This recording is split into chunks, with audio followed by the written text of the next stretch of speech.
你是否發現，從去年起寫代碼的方式變了？我們不再逐行敲擊，而是順應想法，用自然語言去引導 AI。代碼的實現變得更像是一種心流的表達。最近我看到一張很有意思的網圖，一把所謂的 Vibe Coding 專用鍵盘，它像是一個玩笑，又像是一種對未來的隱喻。這種感覺如果能被實體化，會是什麼樣？所以我決定動手把這個概念變成現實。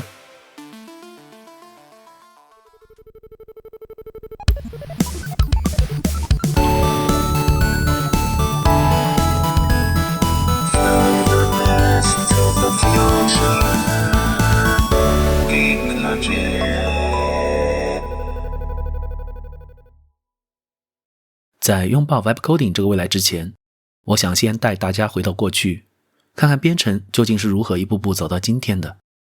把時間撥回到81年前，世界第一台通用計算機安尼亚克誕生。那時的編程是物理層面的勞作，操作員需要在成千上萬個插孔中手動切換開關、重連跳線。這是一份極度考驗細心與耐心的工作，所以歷史上最早的一批程序員是6位女性。同樣的故事也發生在中國。1958年，1030機問世，操作員秦紅玲女士也是通過按鈕和開關輸入了屬於那個時代的指令。1975年，Altair 8800問世，個人計算機的曙光出現。起初，它依然沿用了商用機的撥碼開關，但隨着1977年以 Apple II 為代表的個人電腦開始普及，顯示器、鍵盤和 Basic 語言成為了標配。編程的門檻第一次被拉低了。無論什麼架構，開機就是 Basic 環境，每個人都可以直接開始創造。這股浪潮也席捲了國內。1984年，鄧小平同志那句“計算機要從娃娃抓起”，拉開了中國計算機普及教育的序幕，也改變了我的人生。80年代末，我在少年宮接觸到的第一台電腦是偉易達的 Laser 310，還有那台清華大學聯合研制的中華學習機，在我們眼裡，那就是能顯示中文的超級計算機。它們和 Apple II 一樣，開機即編程，簡單純粹。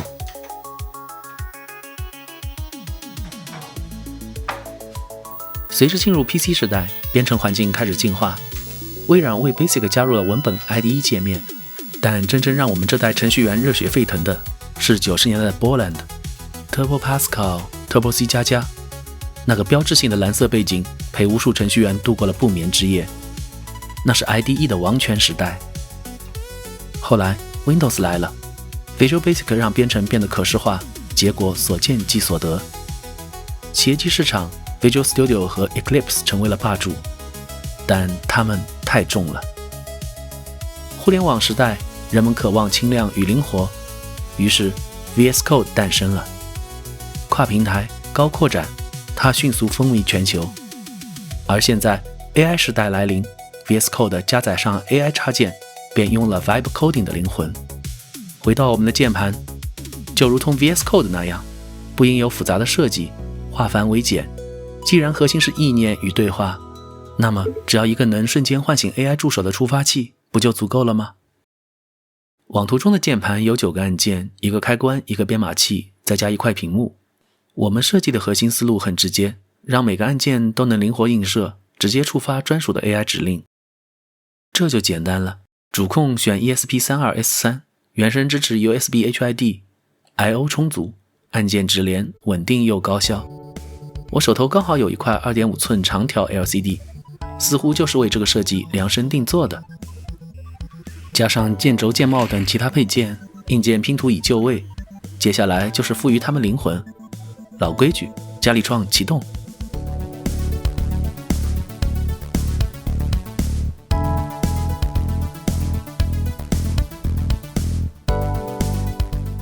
加力創 EDA 雲端庫裡元件非常全，選擇元件的時候直接就可以看到封裝，非常直觀。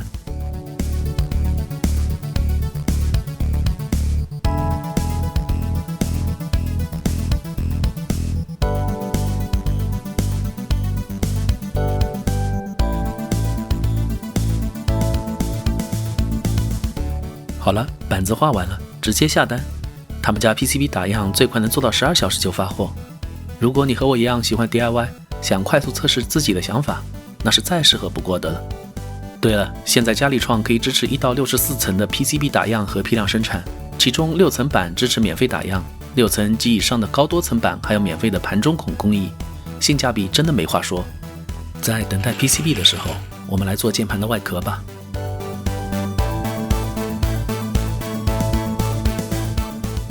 建模完成，開始打印。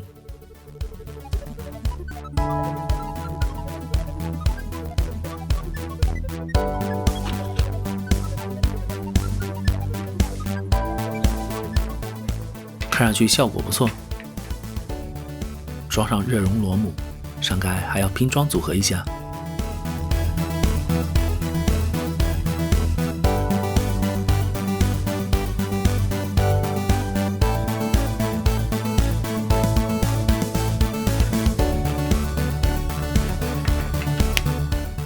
PCB 到了，佳立創的做工還是一如既往的靠譜。這次我選了黑色的 PCB， 用來做鍵盤真的超酷，科技感直接拉滿。接下來就是焊接環節了。為了節目效果，這次我自己來手工焊接。先用焊台把 ESP32 模塊和背面的元件焊上去，但正面的貼片元件就只能一個個手工焊接了。如果你們不想動手或者搞小批量時，可以直接選擇佳立創的 SMT 服務，元件採購加貼片焊接一站式搞定，連0201這樣的小不點都能輕鬆拿捏，不用像我一樣焊到眼睛發酸、手抖眼花，板子到手就能用了。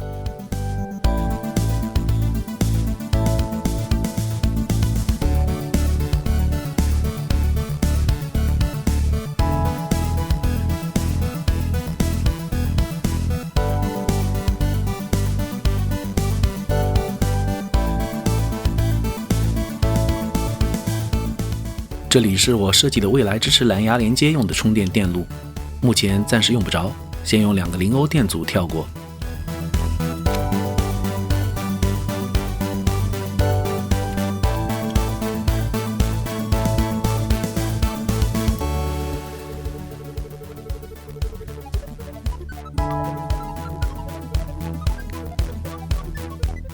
中間這個3U 按鍵比較長，需要有衛星軸支撐。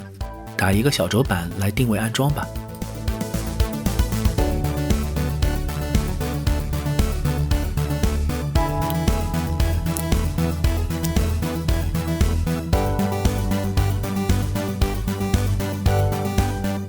装上聯動桿，效果不錯。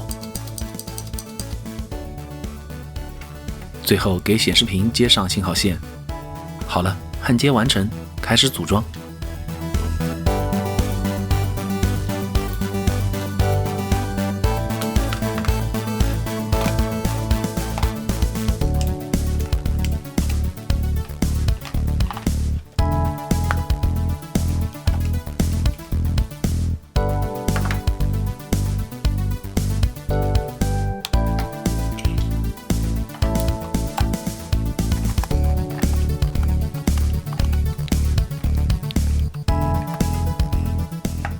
完工了，這鍵盤是不是挺酷的？我用了濾晶配色，是不是有點復古的感覺？硬件完成了，接下來就要給它編寫固件，注入靈魂了。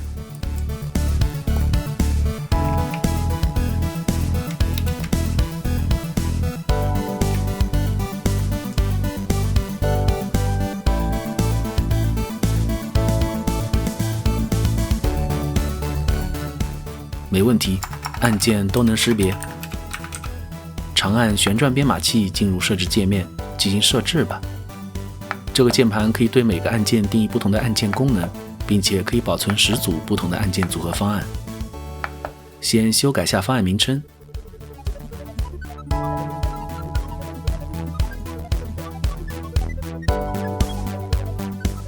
接着來設置這個方案中每個按鍵的功能定義。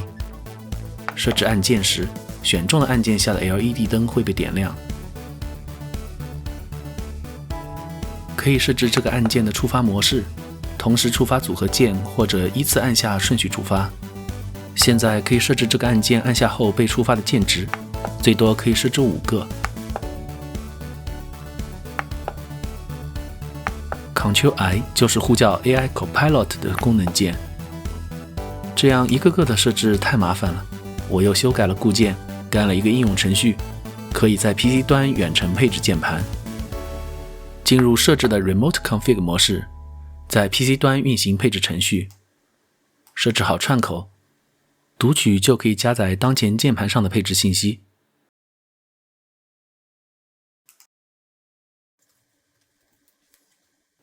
在電腦上修改就方便多了。搞定。導出可以將配置備份在電腦上，選擇寫入就能把當前配置寫回鍵盤了。好了，按鍵都配置完成了，我們用它來 Vibe Coding 吧。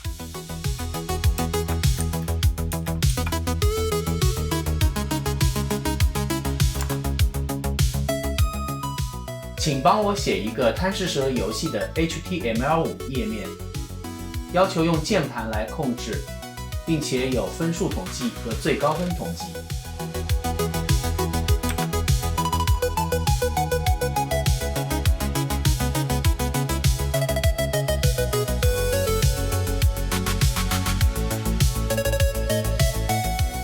不錯，生成了一個頁面，運行一下試試。看來這個 AI 有點不夠聰明，讓它繼續 debug 一下。為什麼這個代碼一開始執行就遊戲結束？請查錯並進行修正。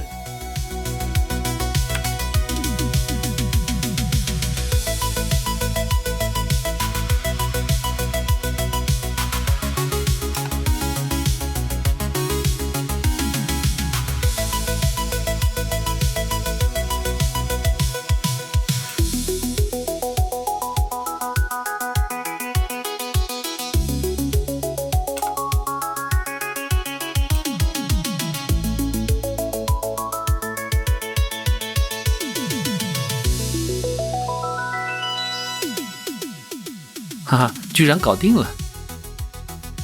那這個鍵盤除了 Vibe Coding 還能幹啥呢？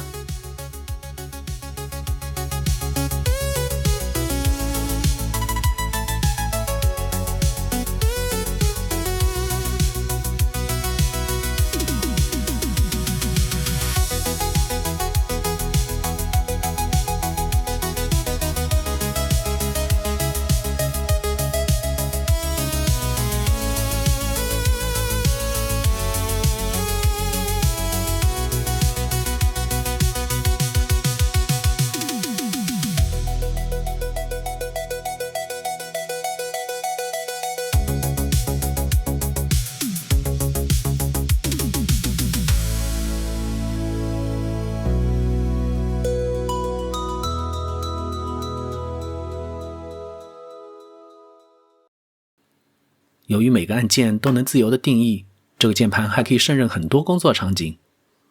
撥桿開關可以快速切換到備選的方案。我設置了一個用於達芬奇剪輯軟件的方案，可以在剪輯視頻時不用去記繁瑣的快捷鍵。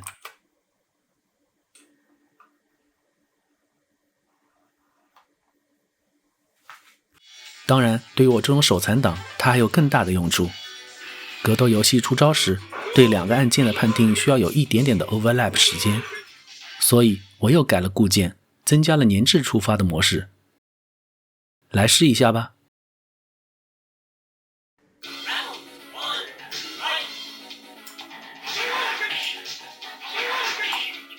怎麼樣？這個物理外掛效果還不錯吧？如果你喜歡的話，趕緊去做一個吧。